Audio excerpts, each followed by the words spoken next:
Hi, my name is Breck, and this is Splinter. I'm Splinter. Oh, sorry, let's try it again. Hi, my name is Breck. I'm Splinter. And we're from the Brooklyn Aerodrome, and we are absolutely as excited as we can be about our cover on Make Magazine. Oh yeah, baby. Yeah, thanks a lot to Make Magazine for letting Breck write an article about the Tau aircraft, which we have right here, RC aircraft, and for putting a picture of it on the cover, and for doing such a badass job of designing it, for decorating it. It's really, really, really a great looking plane. First thing we thought of when we saw it was it reminded us of our friend Chuck, who passed away recently. And when he built a plane, he really wanted to make it look really good, and since I'd been crashing mine, I had not put any thought into making it look good, but this is exactly what Chuck would have wanted in a plane, so it's forever going to be known to us as Chuck's plane. So thanks very much for building it, Make Magazine. So it's a wonderful plane, but it did bring up some issues for us in and around our third most favorite thing, safety. Safety third, folks. So this airplane is actually... Top 10. Go ahead. This airplane is actually made out of coroplast, 100% coroplast. And coroplast is the deck material that you see here. This material here, it is hard. You don't want to catch this in your neck, right? So this airplane actually, as I looked at it closely, is 100% coroplast. You can see the fluting here.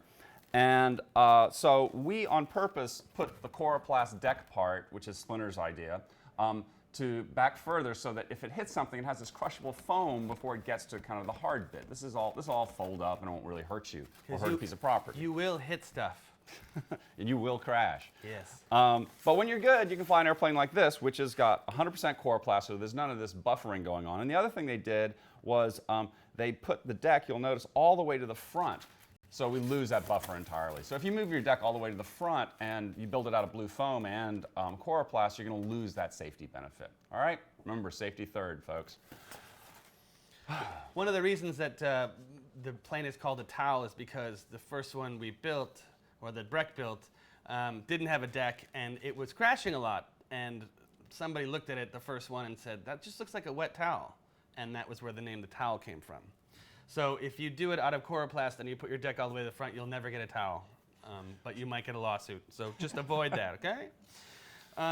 The other thing that we noticed about the build on the cover that we want to make note of is that the receiver on the deck is oriented 180 degrees opposite of the way we suggest you do it. When you crash the plane, and you will, all the force of all the pieces is moving forward, and it stops really rapidly, and it all wants to go flying away. Your battery will fly off. That's why it's attached with Velcro. Various parts of it will want to fly away. The receiver has a bubble in it, and on the cover, on the picture on the cover, the bubble is in front of the zip tie towards the front of the plane. So when it crashes, that's just going to fly out from underneath the zip tie. So what we want you to do is flip it 180 degrees with the bubble behind towards the aft part of the plane with the zip tie in front of it. That way it'll stay on when you crash. And you will.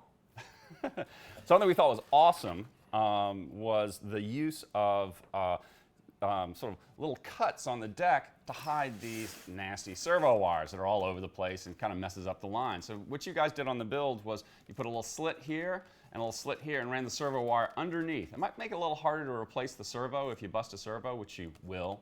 But it looks great, and some other wires were put underneath as well. We really liked that look. Really cleaned up the deck and made it kind of look a little more aerodynamic. So all in all, it was a great build. It was a real honor to see that plane on the cover. It was really, and when Breck showed it to me, I said, "Did you build that?" And he said, "No, they did." I was like, wonderful. Yeah.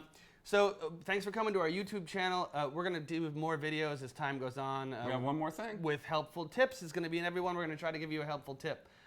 What's the helpful tip this week? Oh, the helpful tip this week is this nasty stuff, coroplast. Hate it. It's also associated with something else that's not that pleasant, namely the political season. And what happens in the political season? People put their name on posters and put it in people's lawns. And it's made out of this material. So don't drive through that neighborhood and think, oh, those are a blight to my beautiful neighborhood and its lawn. That actually is aircraft building material. This piece here was made came from a no parking sign. Found in the street. We did not steal this. Obtainium.